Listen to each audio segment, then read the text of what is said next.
request protocol to escort His Excellency. La Asamblea escuchará The Assembly will hear an address by the Prime Minister of the Islamic Republic of Pakistan, His Excellency Imran Khan. May I request protocol to escort His Excellency. I have great pleasure in welcoming His Excellency Prime Minister of the Islamic Republic of Pakistan, and I invite him to address the General Assembly. Bismillah ar-Rahman ar-Rahim. Iyyaka na'budu wa iyyaka nasta'in. Mr. President, Honorable Secretary General, Excellencies, ladies and gentlemen,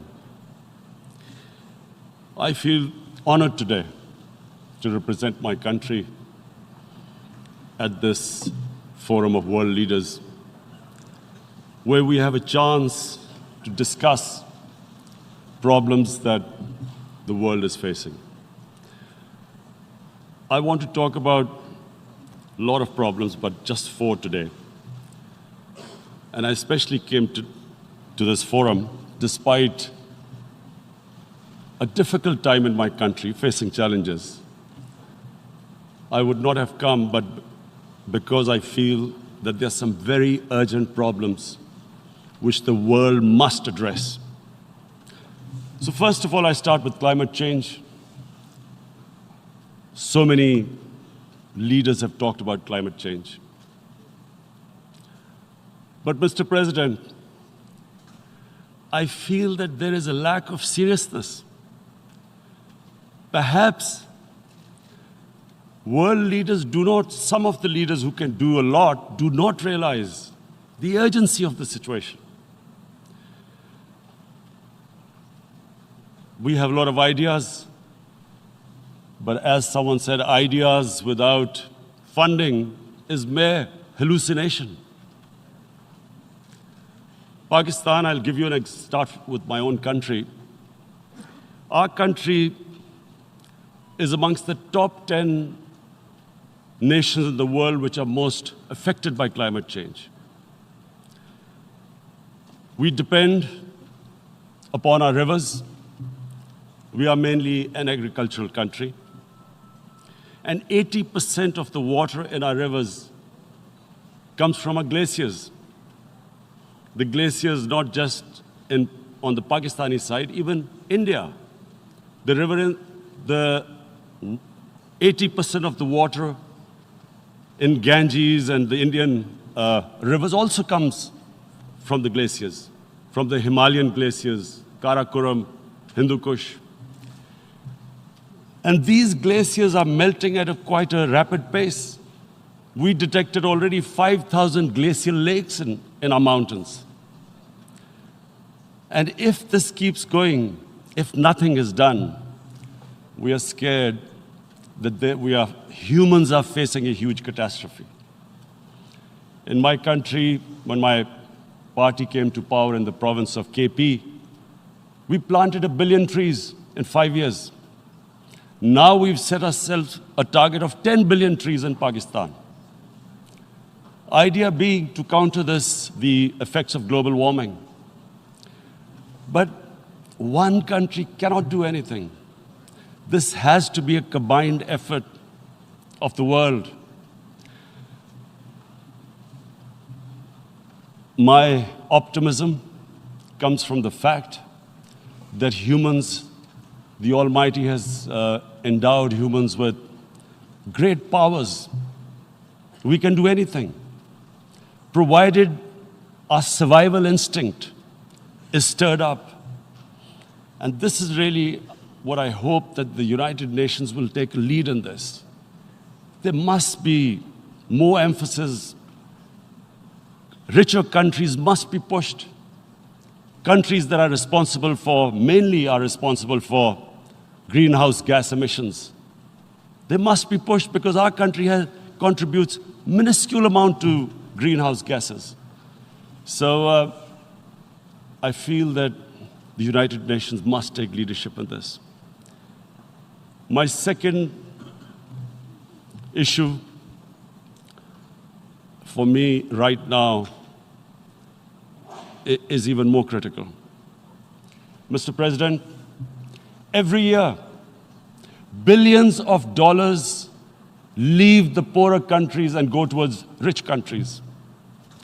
Billions of dollars siphoned off by the ruling elites of the developing world. And they find their way into Western bank accounts, offshore accounts, tax havens, expensive properties hidden behind companies bought in Western capitals. Mr. President, this is devastating the developing world. This is causing more poverty, debts. It's impoverishing the developing world. The difference between rich and poor countries is growing because of this. Money laundering, which happens because money leaves the poorer countries into rich countries, is not treated the same as, for instance, money from drugs or terror financing. The seriousness which terror financing and money from drugs, the way it is treated, it's not the same. The way the poor countries are being plundered by their elites. It's not happening. In my country, when I took charge of our government a year back, in the 10 years preceding that, our total debt went up 4 times. The debt we had accumulated in 60 years, just in 10 years, it went up 4 times. As a result, the total revenue we collected in 1 year, half of it went into debt servicing. How are we going to spend money on our human beings, 220 million people, when half the money is going into debt servicing? Because our country was plundered by the elites, the ruling elite. And easily they could get the money out. And when Mr. President, we located properties in Western capitals bought by this money through corruption and money laundering, located the properties of these corrupt leaders, we find it so difficult to retrieve it. That money, if we retrieved that money, we could spend on our human beings. But it's so difficult. The laws protecting these criminals.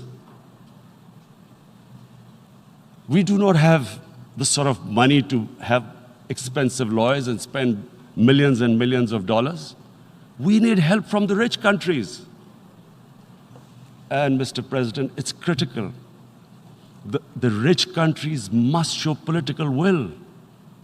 They cannot allow this to happen. How can the poor countries spend money on human development, which the United Nations asks, SDG? How are we going to do it when this money can easily leave our countries? So, unless the rich countries intend to build walls to stop economic refugees coming as we see right now, they must take action. They must take action now.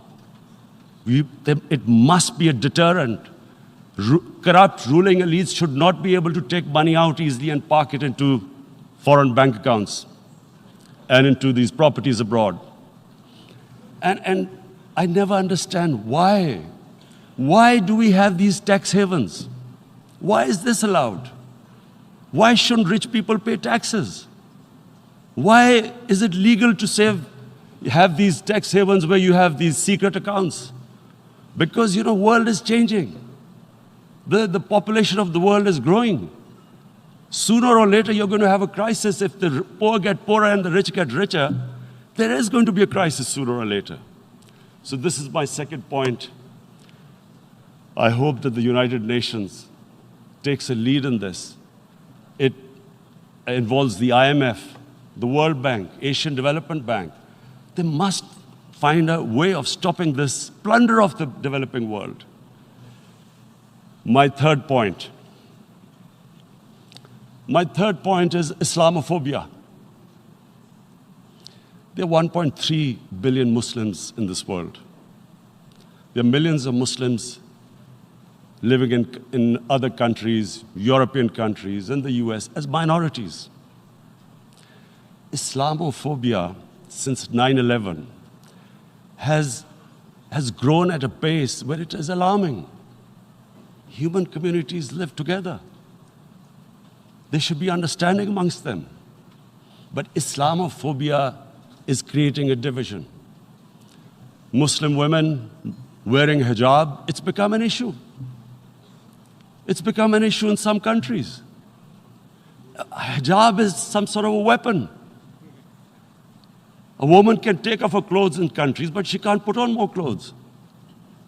How is this happening? Because of Islamophobia. And how did this Islamophobia start? After 9/11. And why did it start? Because certain Western leaders equated terrorism with Islam. Islamic terrorism. Radical Islam. What is radical Islam? There is only one Islam, and that is the Islam we follow of Prophet Muhammad sallallahu alaihi wasallam. There is no other Islam. Radical Islam, Islamic terrorism, what message did they send to people in the West? And why is there Islamophobia? How is a person in New York, in the Midwest, in the US, in European capital, how is he going to distinguish between who is a moderate Muslim and who's a radical Muslim? Because terrorism has nothing to do with any religion. This Islamic terrorism, Islamic radicalism, and sadly used by leaders, this has been the main reason for this Islamophobia.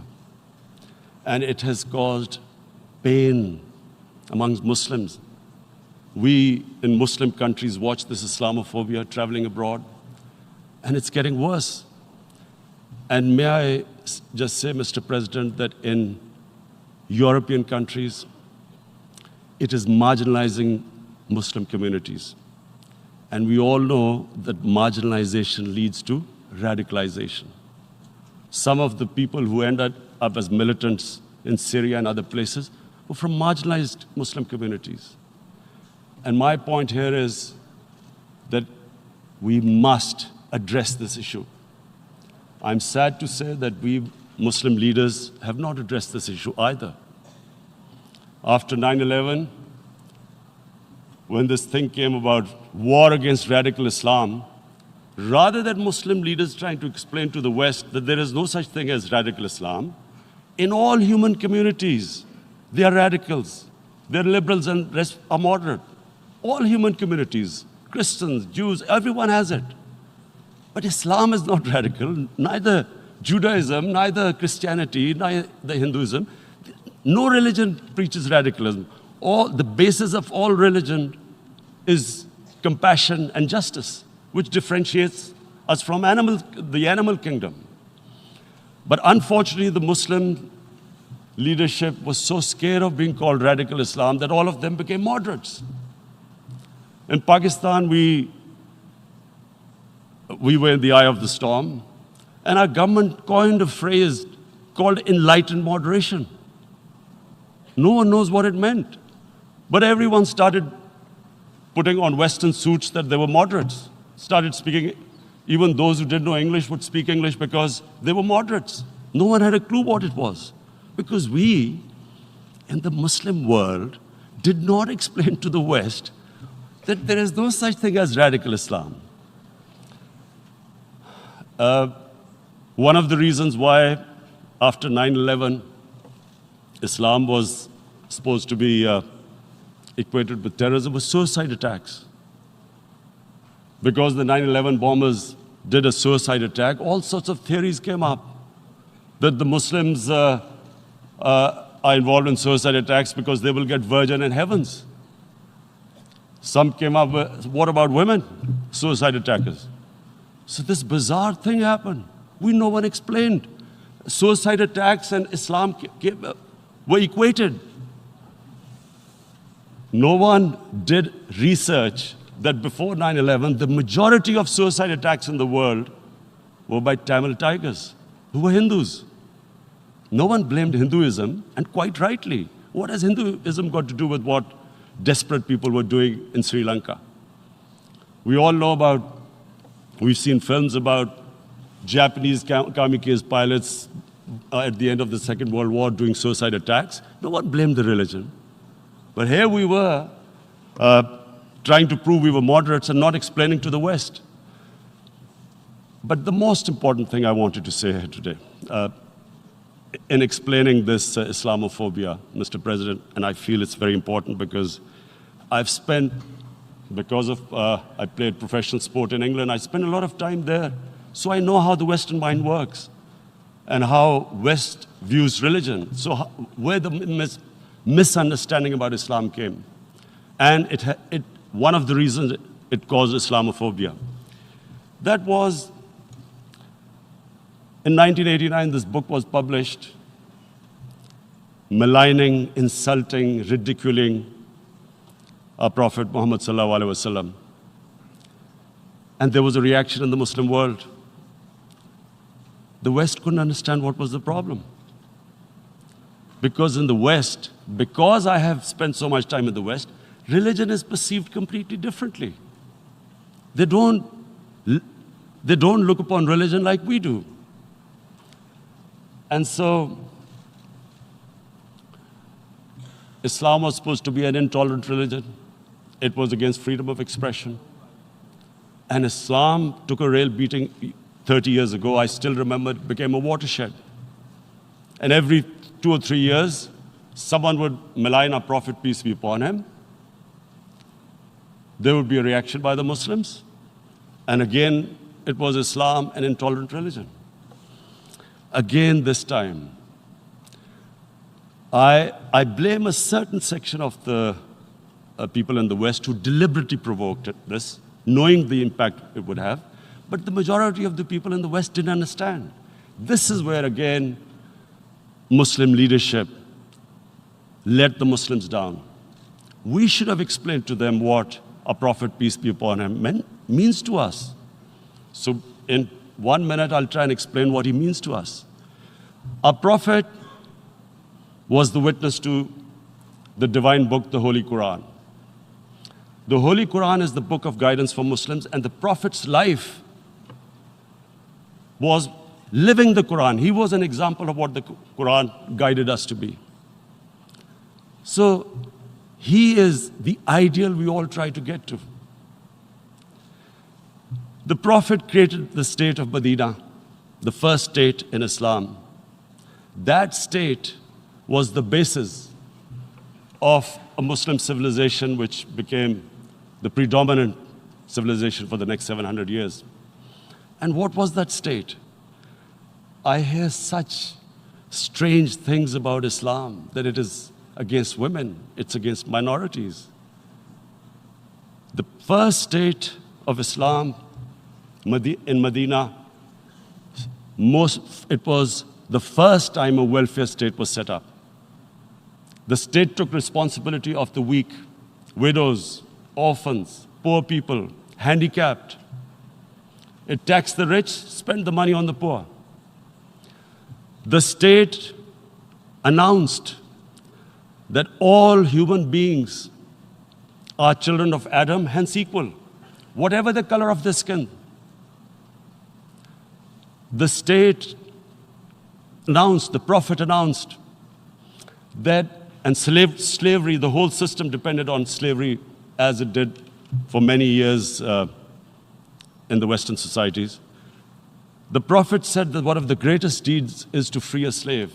But because the society depended on slavery, he said, but if you have to, treat them as an equal member of the family. And as a result, something happened in a Muslim world which hasn't happened in any other civilization. Slave dynasties appeared. Slaves became kings. The Mamluks, slaves who ruled Egypt. In India, there were slave dynasties. And then, with minorities. Again, you hear that Islam is supposed to be against minorities. Let me just make this clear. In Islam, the Prophet announced that everyone was free to practice his religion.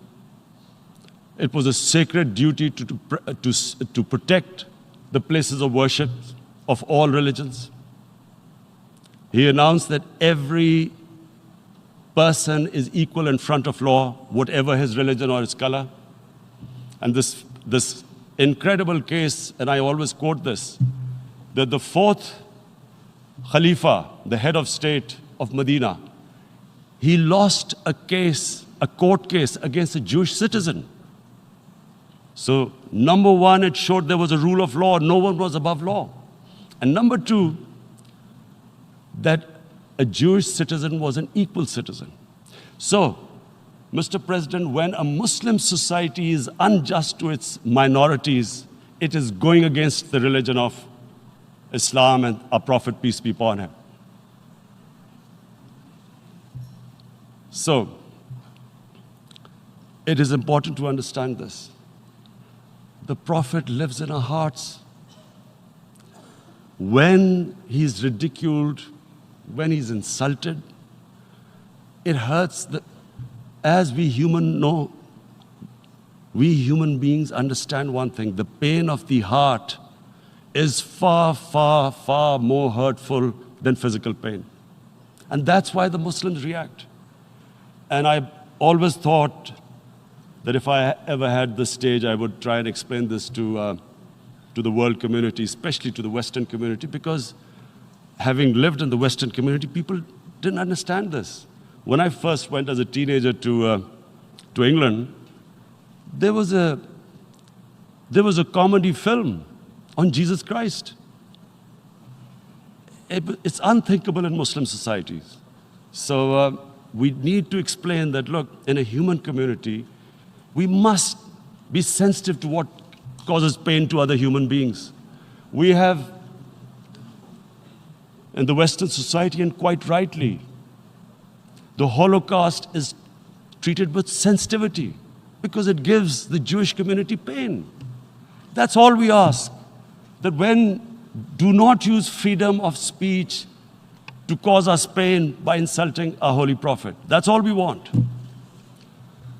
And now, the number fourth point, Mr. President, and this is the most critical point, is the reason why I especially came here.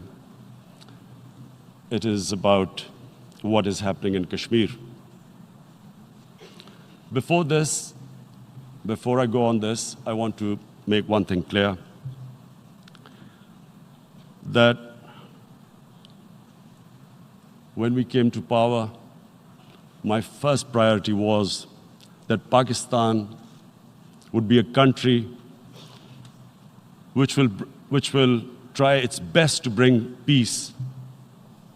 We had been through this war on terror. We joined the United States war on terror after 2001. And Pakistan went through one of its worst periods where 70,000 Pakistanis died and over 150 billion was lost to our economy. And Mr. President, I opposed the war because in the 80s, Pakistan had joined the Western countries in what was the freedom struggle then in Afghanistan against the Soviets. And it was funded by the Western countries. These Mujahideen groups, which were treated in guerrilla warfare, were trained by Pakistan Army, funded by the Western countries, and especially US, and they waged what was a freedom struggle in Afghanistan. The Soviets called them terrorists. We called them freedom fighters. 1989,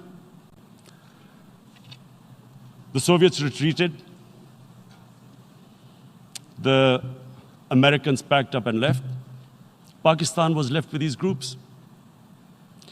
Come 9/11, Pakistan joined the United States in this war on terror.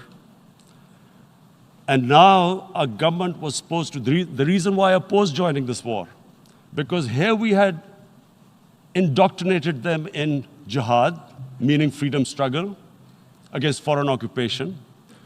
Now, because we had joined the US and the US had occupied Afghanistan, now we were supposed to tell them that, no, this is not freedom struggle and jihad, it's terrorism.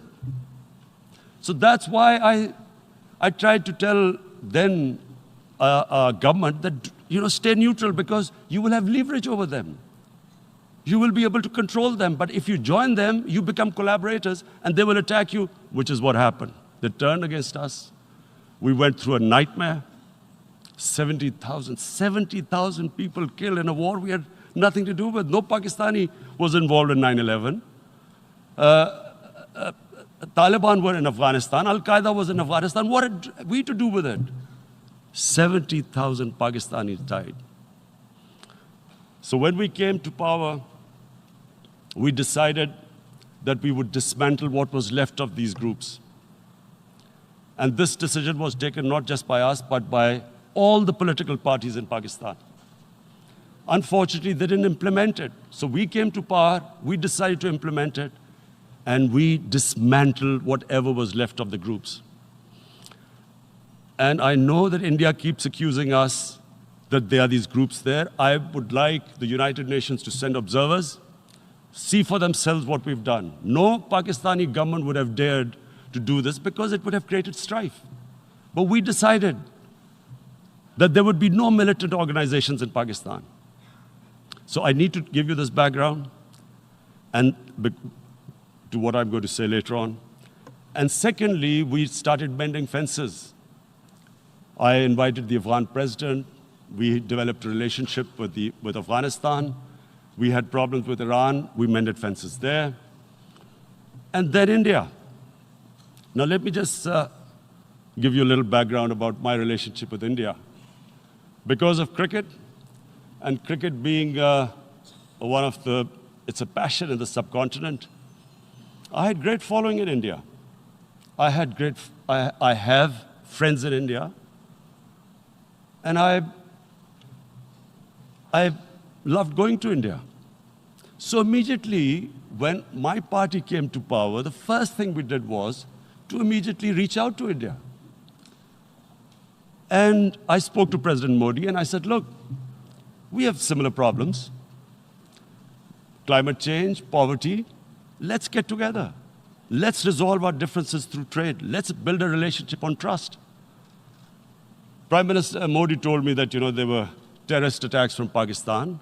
I said, we have problems with you. There are terrorist attacks which we know are instigated by India in Balochistan.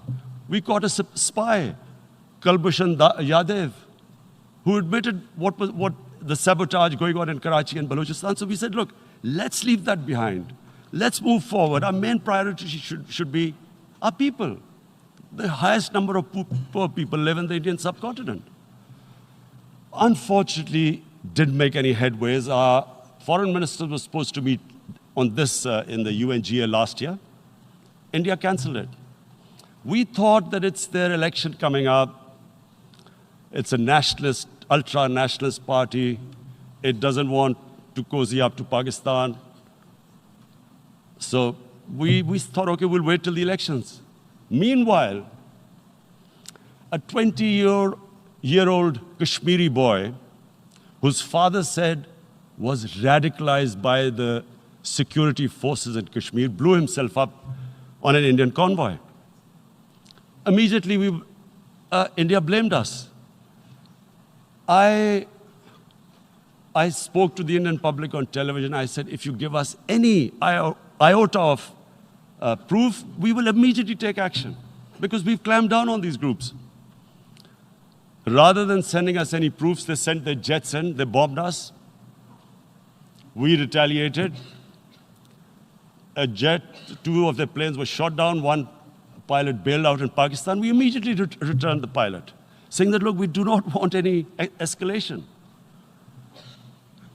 Rather than taking that as a peace gesture, the entire campaign, almost the entire campaign of Mr. Modi in the election was how he had taught Pakistan a lesson that their jets had killed 350 terrorists. Complete lie. They had just killed about 10 trees of ours, which was quite painful given that we are growing all these trees. He then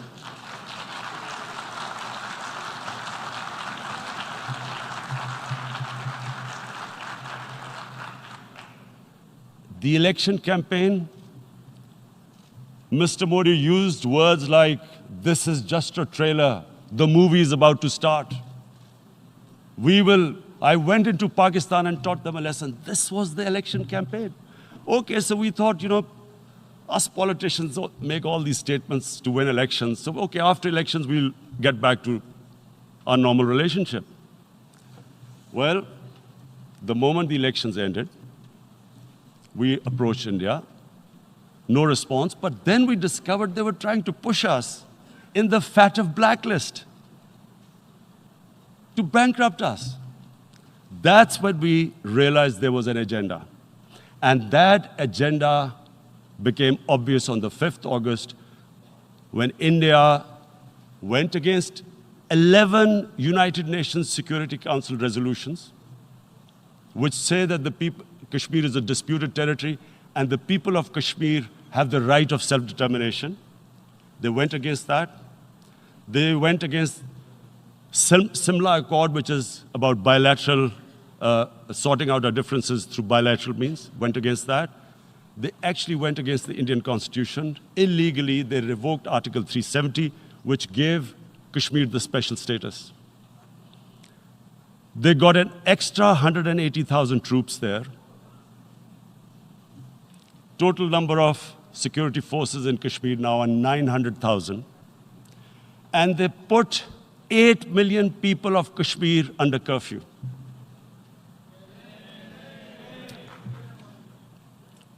Mr. President, now I just briefly want to make the people understand, how can anyone do something like this? And for that, I have to explain to you what is RSS. RSS, Mr. Narendra Modi is a life member of RSS. RSS was an organization that was inspired by Adolf Hitler and Mussolini, came about in 1925. They believed in racial purity, racial superiority. They also believed they were an Aryan race like the Nazi believed they were an Aryan race. All that I'm saying can be verified. This is the time of information revolution. You can Google all this, what I'm saying. But it is very important for me to explain this to you so you know what is happening in India. This RSS believed in the ethnic cleansing of Muslims from India. At one point, there was racial superiority of the Hindu race. Secondly, it was hatred for the Muslims and for the Christians, because they believed that this golden age of Hindu civilization was stopped because of Muslim rule centuries back and then the British rule of India. So it was racial superiority and hatred for Muslims and Christians. This is openly stated. You look at the founding fathers of RSS, Golwalkar and Savarkar. Just Google them and you'll find out. And this ideology of hate is what murdered the great Mahatma Gandhi in 1948. It was this ideology of hate that made Narendra Modi in 2002 do a pogrom against Muslims in Gujarat when he was the chief minister. He allowed 3 days for these RSS goons who were inspired by the Hitler brown shirts. They actually wear brown shirts. This RSS, the Congress Home Minister gave a statement that in RSS camps, terrorists are being trained. And these terrorists butchered 2,000 Muslims and 150,000 Muslims were made homeless. Narendra Modi could not travel to the US because of that. And I need to make you understand this background before I explain to you that what sort of a mindset would lay siege to 8 million people with 900,000 troops. Women, children, sick people, locked in as animals. In fact, of what I know of England, a lot of noise about it. These are human beings.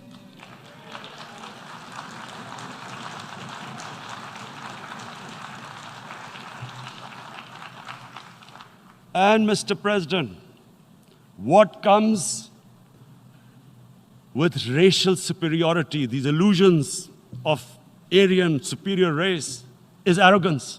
The two go together. And it's arrogance that makes people make mistakes and do stupid things. Cruel things like what Narendra Modi has done.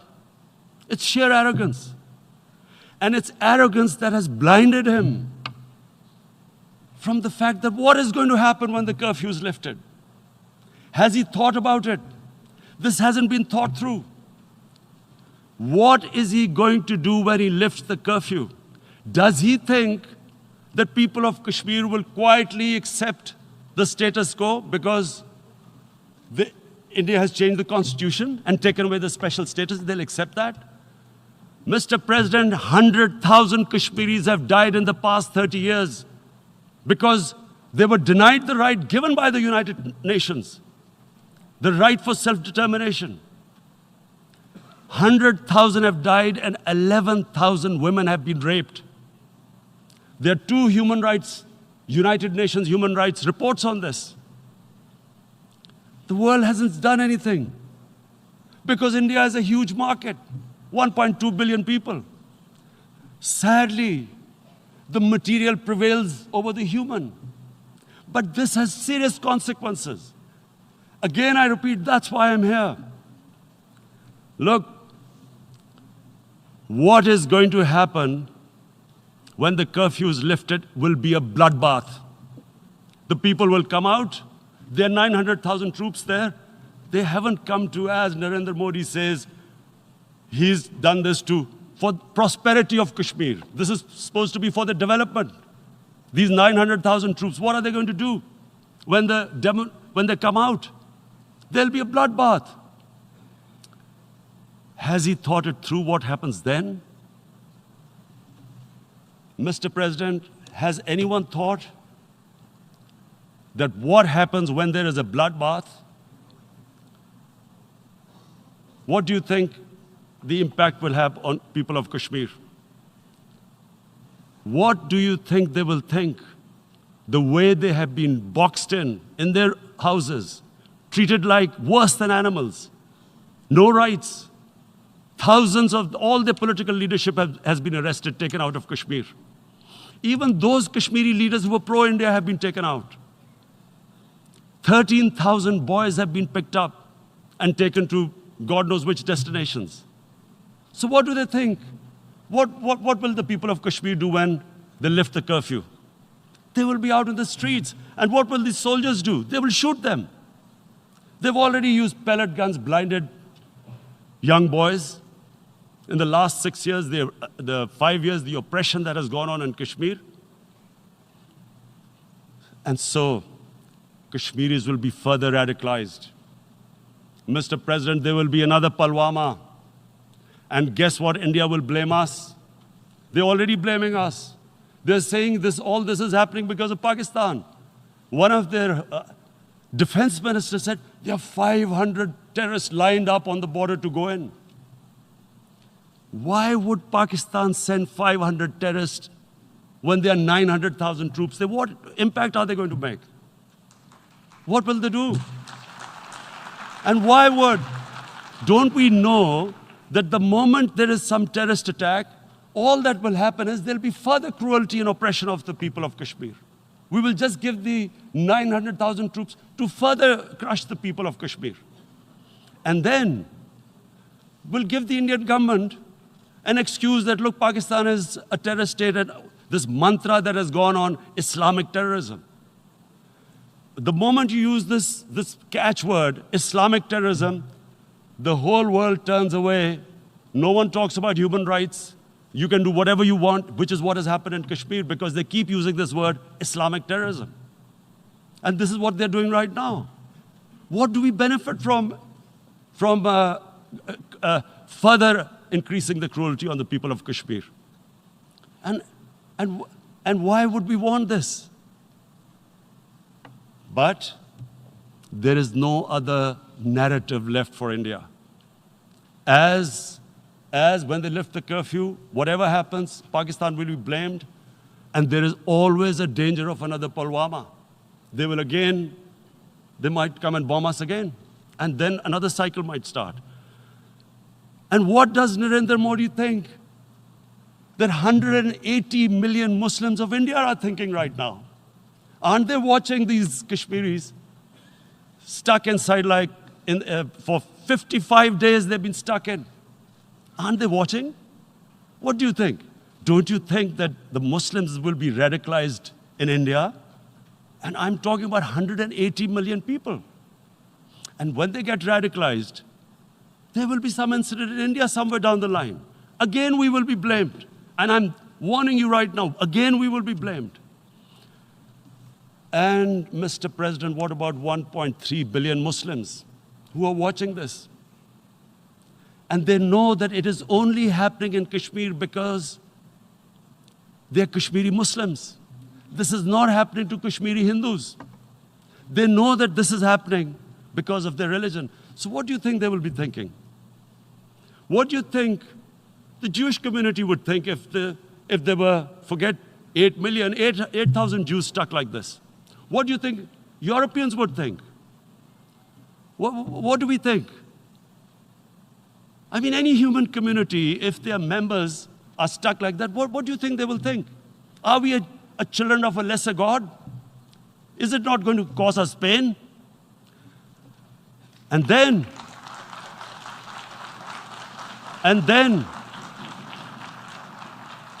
I'll tell you what will happen. People will, in the 1.3 billion Muslims, someone will pick up arms. I know we've been brought up with films, Western films. This good, decent guy doesn't get justice. He decides to pick up a gun and start seeking justice. There was a film made in New York, famous film called Death Wish. This guy gets mugged by and his family, his wife gets killed or something. He can't get justice.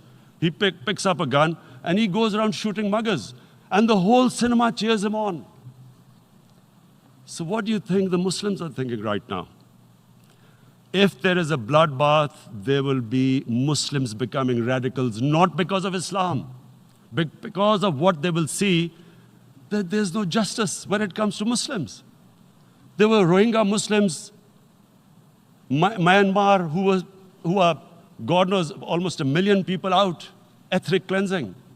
What was the response of the world community? So what do you think will be the response of 1.3 billion Muslims? I picture myself. I'm in Kashmir. I've been locked up for 55 days. I have heard about, and there are rapes, Indian Army going into homes, soldiers. Would I want to live this humiliation? Would I want to live like that?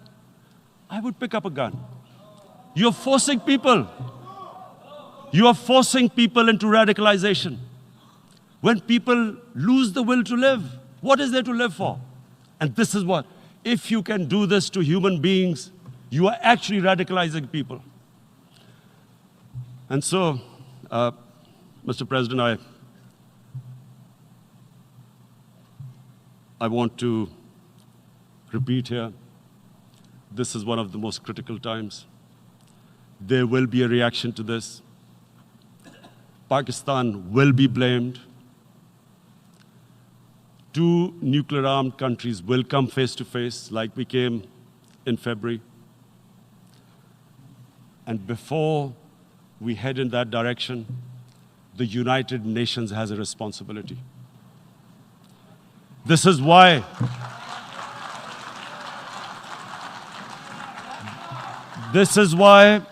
the United Nations came into being in 1945.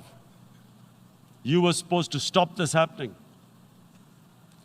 I feel we are back to 1939, Munich. Czechoslovakia has been taken, annexed. What is the world community going to do? Is it going to appease a market of 1.2 billion, or is it going to stand up for justice and humanity?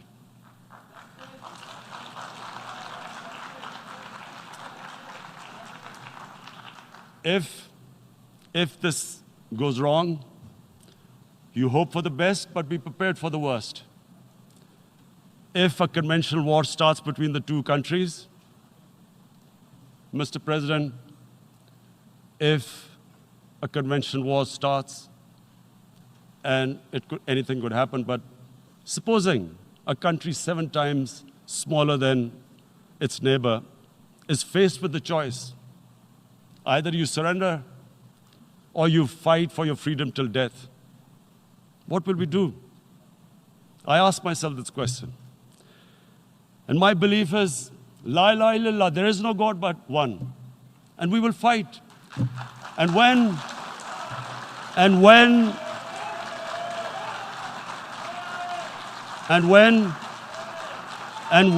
a nuclear-armed country fights to the end, it will have consequences far beyond the borders.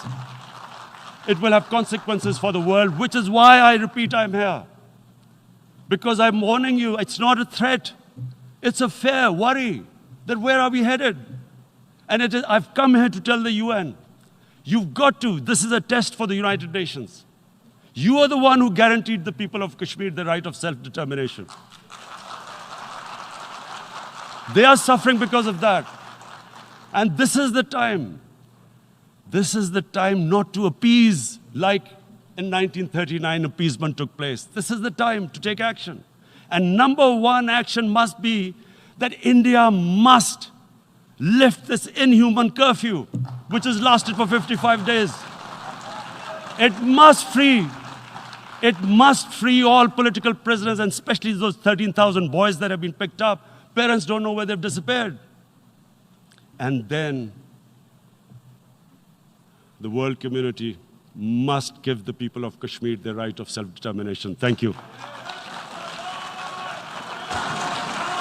En nombre de la Asamblea General agradezco. On behalf of the General Assembly, I would like to thank His Excellency, the Prime Minister of Pakistan, and I ask protocol to escort His Excellency. La Asamblea escuchará un discurso.